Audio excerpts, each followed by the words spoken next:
We have been reading one of my all-time favorite books called Caps for Sale. And I think it's really important that whenever you're doing some type of reading with our AAC and emergent literacy students that, we come up with some way to, make it fun and creative and crazy. So today I am going to show you how to make a hat. And this is a hat that everyone else will all have our caps, but it's a hat that your students who can use regular scissors are going to be able to cut and make. And I've got some switch adapted tools to allow all of our switch users to be able to do that as well. And then if we can make learning play, it's so much easier to learn and retain that information. So here we go. So for this craft, you could use construction paper. I have some scrapbook paper that kind of looks like a tweed hat. I have taken a ruler and I've drawn lines across where I'm going to cut. Certainly, if you have a mixed ability group, this is something that your students could do. I have our books, Caps for Sale, so that we can talk about why we're making it and what we're making.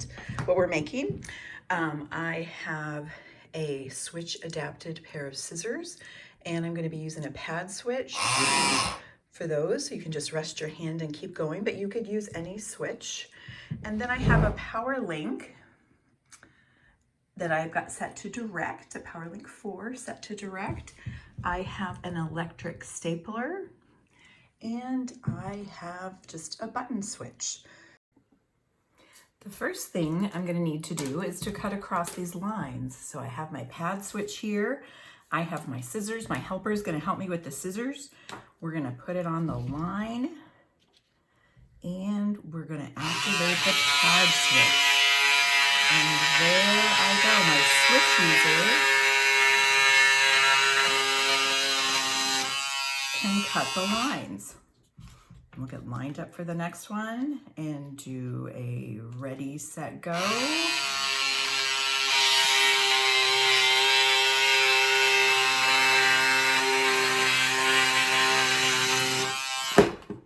Those are pretty cool. Believe me, everybody wants to use the switch adapted scissors. Next, we're going to come up with the band for our hat. And to go around my head, I had to staple two of these bands together. And I've measured, and I need to be about right here. So how the stapler works is, in order for it to staple, your switch user has to hit the switch, and then you slide it in to staple it. So we'll do that again. We're gonna activate the stapler. Helper's gonna put it in, and you have the headband. So next, we are gonna make little pieces to go over the top to do our hat. So again, we're gonna activate the switch and do that. Then we'll do it over on the next side. Have our switch user make this activate, get ready to staple, and staple. Then, lo and behold, I have my hat. So as I'm doing my caps for sale, I am ready to roll.